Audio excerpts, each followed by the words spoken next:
Aye, welcome to Scotland Matters, a new YouTube channel with a Scottish nationalist perspective, discussing news events and issues that are relevant to the future of Scotland and the independence debate. My name's Bob, I'll be hosting these videos. Now, some of you might wonder, what's the point exactly in having a Scottish Nationalist YouTube channel? And to that I would say, well, because the media in Scotland is still overwhelmingly unionist, both in broadcasting and in print. And although we have a number of excellent websites dedicated to Scottish independence, there aren't so many content creators on this platform, YouTube, who are voicing a Scottish nationalist perspective. We need more voices to stand up and challenge their narratives. And I think that YouTube offers a unique opportunity not only to create content, but to spread information and to engage with new people and new audiences. Also, it might just be a bit of fun. Who knows? Now, firstly, some housekeeping. At first, videos on this channel may only be on an ad hoc basis, but as they progress, I hope that I'm able to do them on a more consistent basis, perhaps on a Tuesday and a Friday. We'll just see how we get along with it. And as the weeks pass by, I would like to start doing videos that are live, talking to ordinary voters just like yourself, just basically having a bit of a blether. Never mind whether you're a unionist or already support the cause of Scottish independence. I think it's very worthwhile just having a wee chat and going over some of the issues.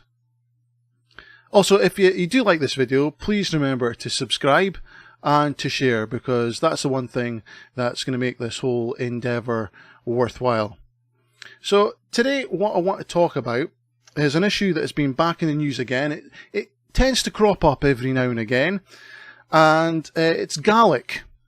One of the most maligned things about Scotland, seemingly, is Gaelic. And it's been back in the news again because Police Scotland have announced that they're going to be relaunching their logo as a dual language logo with both English and Gaelic on it. This seems to have caused much gnashing of teeth and frothing at the mouth of unionists. Now, Liam Kerr, who is the Tory Justice Secretary, has said, "The fact that this is nationwide will raise questions around whether this is an appropriate use of precious police time and resources." And after he said that, it was not long before unionist masses gathered on the Twitter sphere and God knows where else to decry the use of Gaelic on police vehicles and signs and everywhere else. So, I suppose the first thing we should ask ourselves is, why are the police changing the signs to be dual language? Now, they say they're changing them to be dual language, but it's worth pointing out they've actually got English, Gaelic and Latin on them. And nobody seems to be complaining about Latin, but that's a side issue. So why is it that we are now seeing Gaelic on the police logo? Is this some sort of SNP vanity project, as unionists would have you believe? Well, no. It's being done as part of a 5-year Gaelic language plan. So, where could such a Gaelic language plan have come from? Who dreamt this up? Well, let's go back and look at the history of this legislation. And let's look at the history of where this came from. Now, the European Charter for Regional or Minority Languages was a piece of legislation designed to protect regional and minority languages. It did what it said on the tin. And the Charter was designed to protect the historical, regional or minority languages of Europe which were in danger of eventual extinction. It was said at an EU level that these languages contributed to the maintenance and development of Europe's cultural wealth and traditions. Now, that charter and that piece of legislation was signed up to by 33 nations in Europe, of which the United Kingdom was one. That legislation was ratified in the UK in 2001 and applies to, amongst other languages, Gaelic. So, just to rewind, The EU came up with the legislation, and the UK government signed up to and ratified that legislation. That legislation was then built upon in 2005 by an Act of the Scottish Parliament called the Gaelic Languages Act. And that bill put into principle that Scotland, Gaelic should be treated with equal respect to English. Now, that wasn't an SNP bill. That bill was put forward by Peter Peacock, MSP, who was a Member of Parliament for the Labour Party. It was unanimously supported by the entire Scottish Parliament. So if anybody in Scotland, in any of the Scottish parliaments, had any problem with this legislation going through, they could have stopped it, or they could have at least registered an objection to it. But they didn't. The bill was passed by Scottish Labour, Scottish Tories, the SNP, the Liberal Democrats, the Greens. They all voted to have this piece of legislation go through the Parliament. Now, it wasn't until 2012 that the SNP government actually put into place a Gaelic language plan. So I can imagine that some unionists would think, oh, there was no need for a Gaelic language plan. This was all just an SNP, pie in the sky type dream, saying it's built upon this Gaelic Language Act of 2005.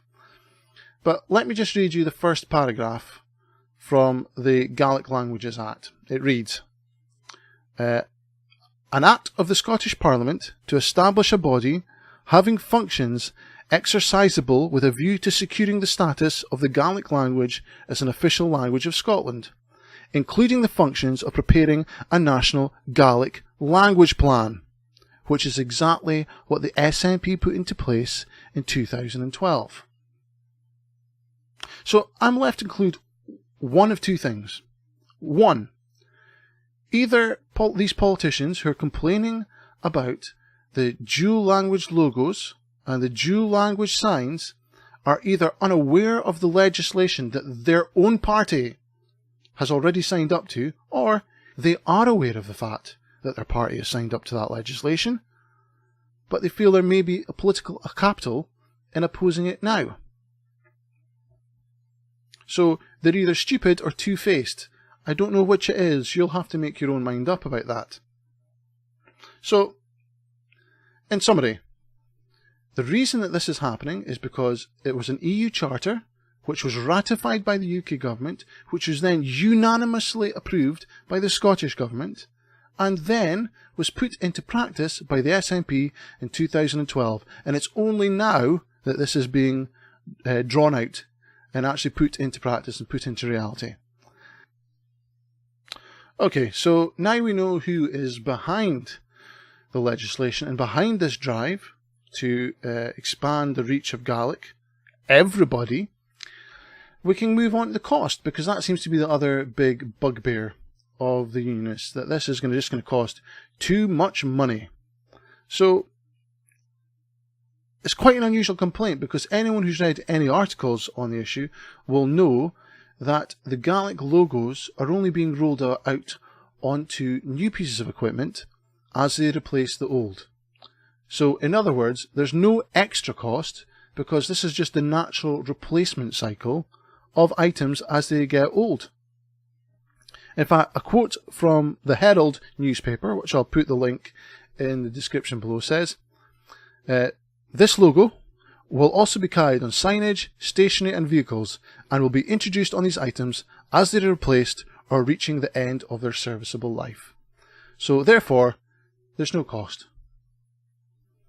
So then I move on to the next point, which is that Liam Kerr made, which was that having the Gaelic on the signs, or putting Gaelic language into practice with the police force, will be some kind of distraction.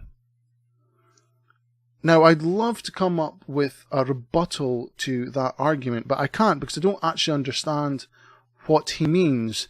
There's not going to be police officers designing logos. There's not going to be police officers applying the logos to the police cars themselves, I don't think.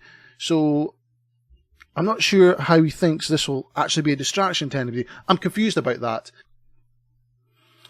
Next, I'd like to spend some time just defending Gaelic more generally, because I do think it gets a rather bad press that, for me, isn't warranted.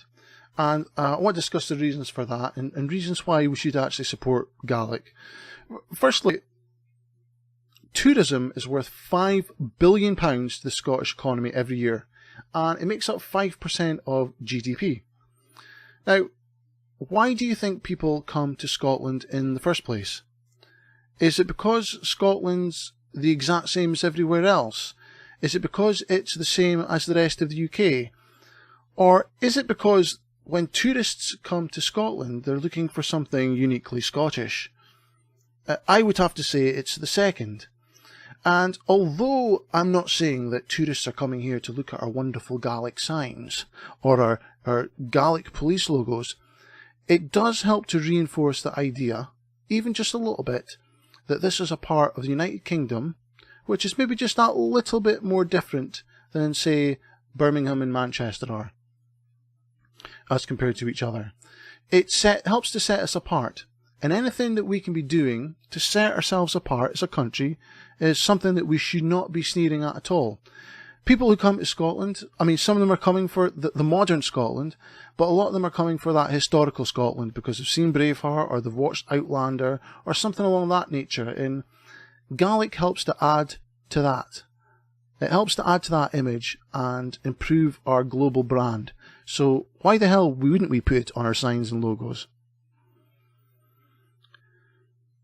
The next point about Gaelic, and the next thing that seems to be an argument against Gaelic, is that only 1% of the Scottish population currently speak Gaelic. So what's the point of having Gaelic, and what's the point of even learning Gaelic? One of the things that's thrown around is that if you want to learn a language, why not learn Chinese? 1.2 billion people speak Chinese. I mean, if the whole point of learning a language is to communicate, you might as well do the language that you can speak to the most people. That's completely phony logic, because unless you're planning on going to China or doing business with Chinese people, then learning Chinese isn't going to be all that useful to you.